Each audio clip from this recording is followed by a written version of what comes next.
Today we're going to be talking about moving to Florida and some of the obstacles and considerations you must pay attention to. We're going to talk a little bit about HOAs, new construction, some of the other things that are going on out there that you need to know about. We're getting after that next. Hey everybody, my name's Craig Cunha. I'm a real estate agent here in Southwest Florida, and if you're looking for a channel to tell you a little bit more about what it's like to live, play, eat, sleep, and buy real estate on the Gulf Coast, this is the channel for you. Go ahead and subscribe, hit the little bell to make sure you're notified every single time.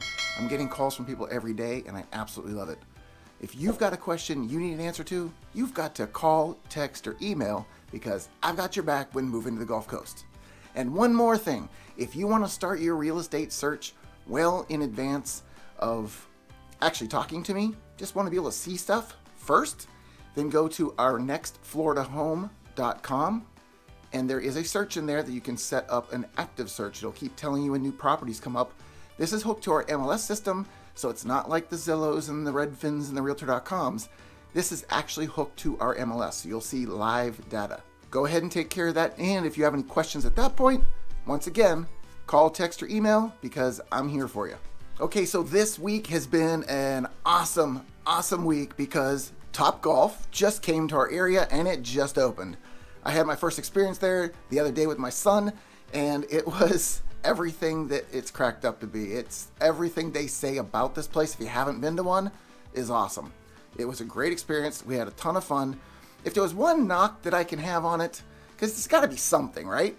Atmosphere was great. It was very energetic and fun there, but I noticed that the beers were $6 a hit for a Michelob Ultra. $6. Anyway, only had a couple, so not a big deal. But the point is there's always going to be a negative. I didn't try the food there yet. It looked to be mostly finger food, so if you're looking for a sit-down meal, this may not be the place for it, but it's just a fun atmosphere. Big TV screens, lots of open space, and lots of stuff going on. So check it out. Topgolf, Fort Myers, right off I-75 and Colonial Boulevard. All right, so the holidays are upon us, and we are seeing Christmas lights going up before Thanksgiving. So people are definitely ready to get after the Christmas holiday. I can say honestly, my Christmas tree's up, and my son did a fabulous job decorating it. He's 12 years old and already takes care of this for the family. Absolutely love that. Thank you, Ian. You're the best. Anyway, with the holidays upon us, there's something that everybody likes to do, and that's go to Christmas parties. Okay, and at Christmas parties, you tend to partake in adult beverages in most cases. Well, locally, AAA has come out with a program. They've done this for a few years now, but it is a way for you to get your car towed to your house so that you don't have to worry about it. It doesn't get lost in the shuffle. You're not leaving it behind at somebody's house or in a parking lot somewhere. Go ahead and call 855-2-TOW-2-GO. I'll go ahead and put it down below so you see it there. But this is a number you call. They'll operate within a 10-mile radius, and it's free and confidential. So nobody has to know about it, and it's not coming out of your pocket. So if you want to be safe and make sure your vehicle's safe, once again, 855-2-TOW-2-GO, and it's taken care of for you.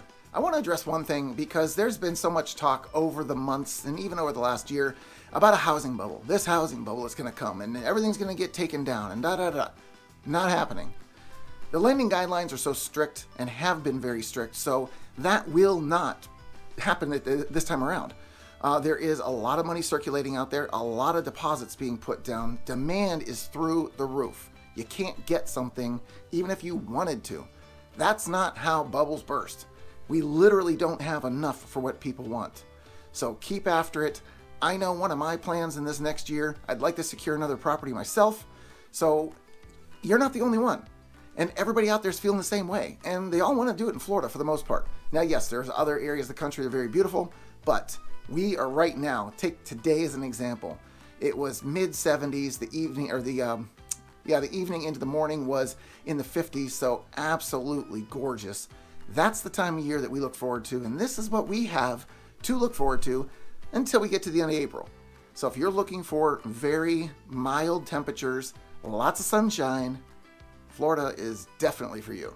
Now, part of the reason why this bubble will never happen also is that the rates are still remaining low, And what it's also doing is the rental market is going absolutely nuts, and the prices are going up so fast that many renters are starting to consider buying.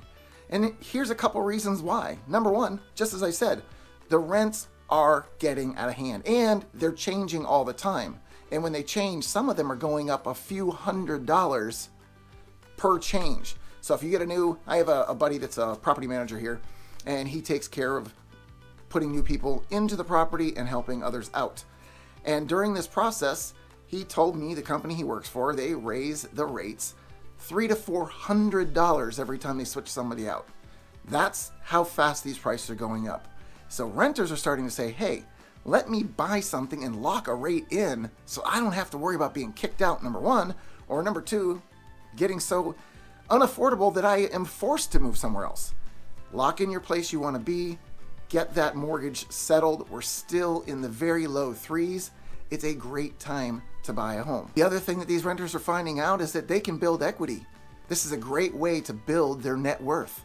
So get that equity built, start paying yourself instead of a landlord. And lastly, do you like to customize your space? Do you want to make it comfortable for you?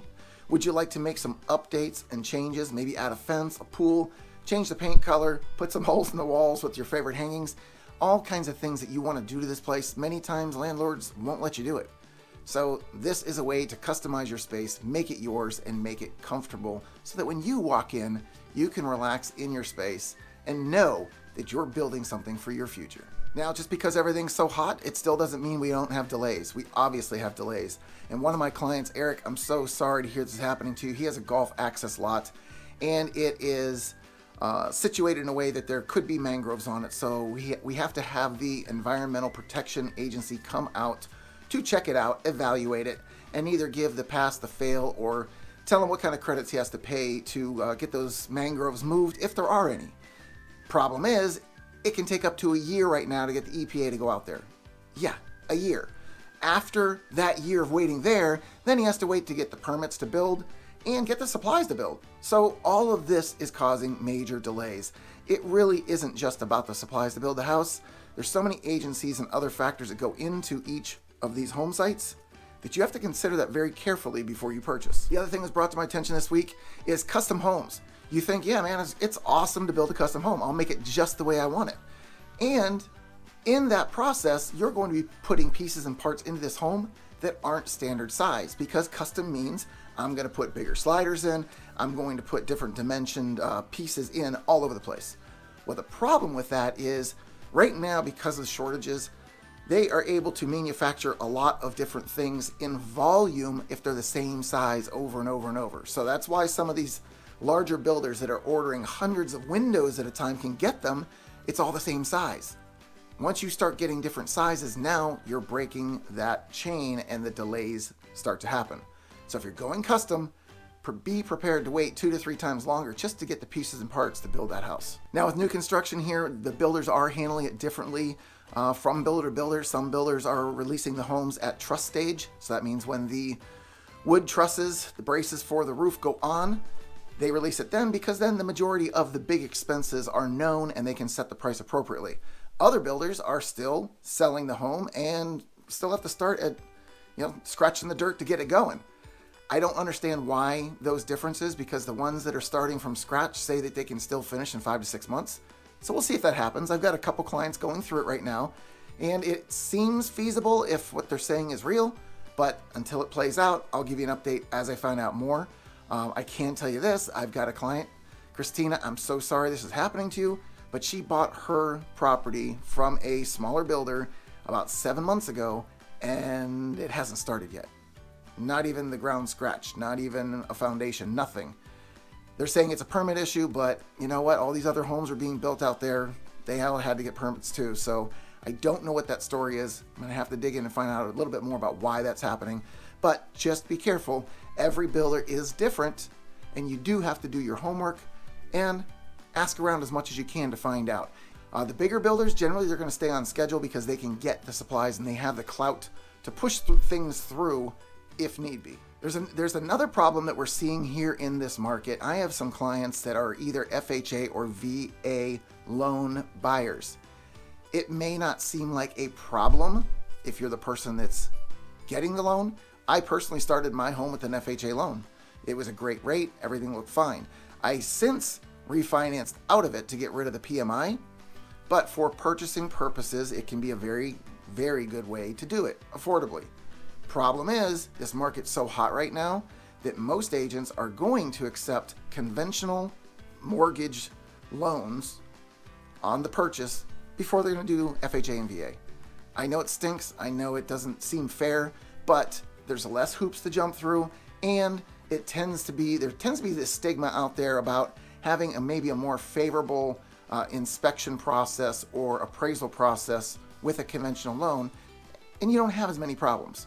There's one thing about FHA and VA that you may not know is if you negotiate into your deal to give a lease back, that means to allow the seller to rent the home back from you until they're ready to leave, you only have 60 days until you have to occupy that property. I don't know what the penalty is for that. I haven't dug that deep into it. I'll see if I can find out for you, but I'm sure it's not a good thing. That's why they put a 60-day clause on there. So if you're going FHA and VA, you want to make sure that you are in that home within that 60 days. All right, now back onto the scenario. FHA and VA is frowned upon, but I found a way around it. Surprise! Go to new construction. If there's a new construction home available, they don't care what your loan is. In fact, they're going to have you talk to their lender, and that lender is going to find you the best program that fits for that scenario. Plus, these builders are building that same home all over the place, and they'll have comparable sales to match it up to say, hey, this number's good. So that could be your best way to avoid multiple offer situations and fights and bidding wars. Just go new construction and get it done with. I've done it recently for a couple of clients, and hey, they're happy, they're situated. They might have to wait 4 or 5 months to get their house, but they've got a house locked up. If you don't go new construction, you may be buying a home based upon price, and that's going to mean that you're going to be doing some renovating. You're going to do some fix-ups. You need some repairs. Handymen are great for many, many, many things. They know a lot. They do it all the time. However, if it's a permitted change that needs to be done, like an AC, any kind of an addition, make sure you get a licensed contractor that pulls the permits. A handyman can't pull permits. You need a licensed professional to do that. Make sure you do that because it will come back around. I'm currently in a situation where I have a condo that's being rented out. We're not looking to sell it anytime soon, but the AC company that installed the new AC 2 years ago never filed the permit. I've got a copy of the permit, but it was never filed and recorded. It has to be recorded so that when the agents at that time that are looking for their buyers can see that the change was made. They can see the history of it, how new the unit is. So it's all just a credibility based process. Make sure you're getting somebody that can pull permits on any of those changes. Another big delay in the area that's going to be happening, an inconvenience I guess you could also call it, is the yacht club will be shutting down. The whole area outside of the boathouse. The boathouse is going to stay functional. As you may know, that's one of my favorite places to be, right on the water, great atmosphere, live music, tiki hut, perfect. Anyway, the whole area around it is being redone, remodeled, fixed up. The boat ramps are all going to be changed around, the slips are changed, they're adding parking garage, changing out how the beach is laid out. They're doing a bunch of different things down there. It's going to take 2 years. This is going to take a lot of patience from a lot of people, as they have a pool down there. They would hold a lot of functions down at the yacht club. So many, many, many things will not be happening for 2 years. That starts March 31st, 2022, and will carry on for, they're saying, 20 to 24 months. So if that's something that you knew that you were interested in, you're going to have to wait a little bit to get to it. There's a couple other projects we talked about in the past video, and we'll keep talking about as they're happening. But all these projects will have some more delays. But in the end, we're expecting some really great stuff in this area. We're building into a much bigger, nicer city that's going to have more things for you to do.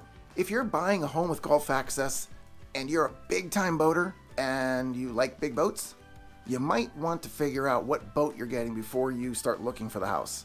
The reason I'm saying this is I've had this a couple times this past month. One of my clients, he was very, very set on a certain style or size of boat. And what I can tell you is once you're getting towards the 30 footers and bigger, you're going to have radar on top, you're going to have outriggers, you're going to have antennas, you're going to have all this stuff on top, okay? You already have a height established for this boat, and whether it's going to get under the bridges. We have bridges here, and many of these bridges are 8.5 feet high. Yeah, 8.5 feet. And the tide changes these heights.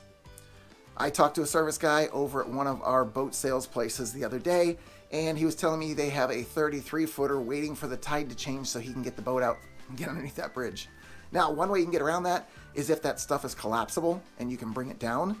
He also recommended ways to shift weight in the boat, like filling up the live wells and kind of, dropping with that little bit of weight that you're getting in the boat. And, having coolers and things in there that you can spread out and even out that weight. You don't want to do that. That's worst case. And obviously you're not going to do this every time you go out. That's going to be really inconvenient. So if you know that you want a big boat, anything that's going to be over, say, 26, 27, then you're starting to get some height that could be a problem with these bridges. I normally guide people to look at the boats that are under the bridge on the area they're looking to buy. However, that might not always be a plausible way to go about it, because who's to say that they take that boat out enough to use them as a gauge? So get your heights of the boat when it's sitting in the water, and get the height of the bridges, and understand the tide's going to change it a little bit here and there, but you don't want to depend on the tide to get home at the end of the day. Another thing we have here in the area is canal dredging. Now, this canal dredging is a way that obviously we keep these canals open and passable for all the boats. Tons of boats in the area, right? So they have one boat that runs right now that does this dredging. It runs on a schedule of 7 a.m. to 4 p.m. They ask that you avoid them at all costs when you come across them. They're going to stay in the center of the canal. They only get up to 20 feet away from the seawalls. If you need any dredging on your property, by your seawall, around your dock areas, because everything's just building up around it, you then need to hire a private dredging company to come out and do your property. Because these dredges, once again, stay in the middle, and they go out to the 20 feet away from the seawall. That's it. There are 2 other boats that they have outside of this one, and it was said that if they just get some more staffing, then they can probably run the other boats too. So this is going to be a slower process. I don't really know how they plan out the canal systems and when they're going where. I do know that the latest project is up in the Northwest Cape, out off of that spreader, but I don't know where they're going next. And unless they get those other boats operational, hopefully we don't have any issues, but I'm sure they do it in a priority manner. So if you see an area that's a problem and you think it might need dredged out, maybe there's a tree in there or something like that, go ahead and call the city, let them know it exists, and maybe they can put that area on the schedule sooner. If you are looking in a community that has an HOA, I have a client, Brandon, that we ran into an issue the other day, and you need to really check some of the rules and regulations before you just start popping in and out of communities. You want to look at pet restrictions, rental restrictions, any kind of other rules and regs they have in there, because he has a dog. And while this is going to sound funny, it's not really funny. They have a weight limit on the dogs. And he kind of let the people at the association know what the weight of his dog was. And they said, well, maybe you can put your dog on a diet before you move in. Not cool. But that just goes to show how serious some of these HOAs can be.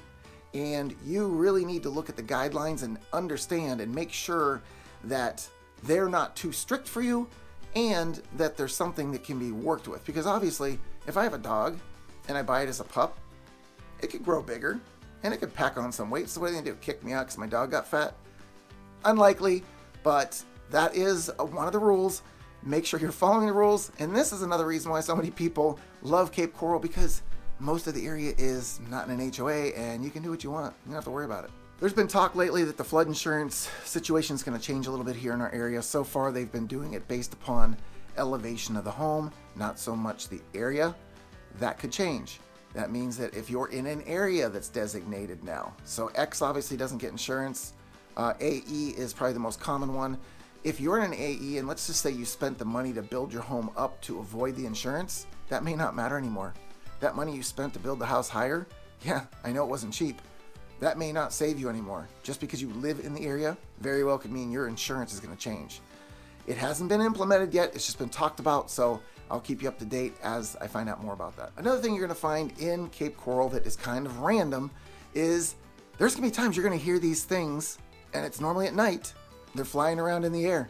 Helicopters. And sometimes they're looking for bad guys. Other times, it's actually mosquito control. So we have these helicopters that will be spraying, and they usually try to do it at night. Obviously, there's less people out, less things affected. So if you hear a helicopter and you don't see a spotlight shining, it's probably one of those spraying helicopters. But just to prepare you, you will hear it from time to time. Now, the newest thing is that Florida is pushing to remove the gas tax, so that we'll take prices from about $3.35 down to $3.09. That would be on a regular tank of gas. It is being pushed. It has not been accepted yet, but it's something that we are trying to alleviate the pressures of more expense to these families who are spending hundreds of dollars a month on gas. Now, I drive a truck, so I know that I chose to drive a gas guzzler, and it's fine. I'm living with it. But I understand, you're not used to going to the pump and spending $100 to fill your vehicle, or close to $100. It's kind of odd to see it, but that's what we're faced with. And here in Florida, we are pushing to remove that gas tax so it's not so burdensome to some of the people that just aren't in a position to be paying that extra money. And lastly, I've got to plug my very awesome mobile marine installer. Lucas Richmond, thank you so much for coming out to Burnt Store Marina. He came out, told me it would take about 4 hours to put this power pole in. It took him like an hour and a half. I mean, super efficient, fast, just friendly, knowledgeable, a great all-around guy. So if you're looking for some kind of repair on your boat, if Lucas can help you, go ahead and reach out to him at 239-287-4131. And let him know what you need. If he can't do it himself, he has other contacts. He hooked me up already with a marine mechanic.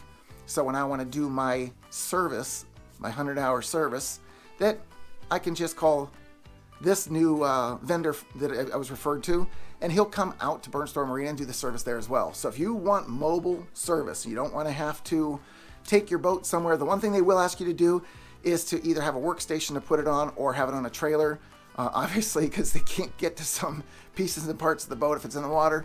But they'll let you know what you need to do to get that set up. But I can't recommend Lucas enough. The name of his company is All Out Marine Rigging, and I'll go ahead and attach his information down below. All right, so that's a little bit more about some of the obstacles and challenges that you may experience when you're moving to Florida.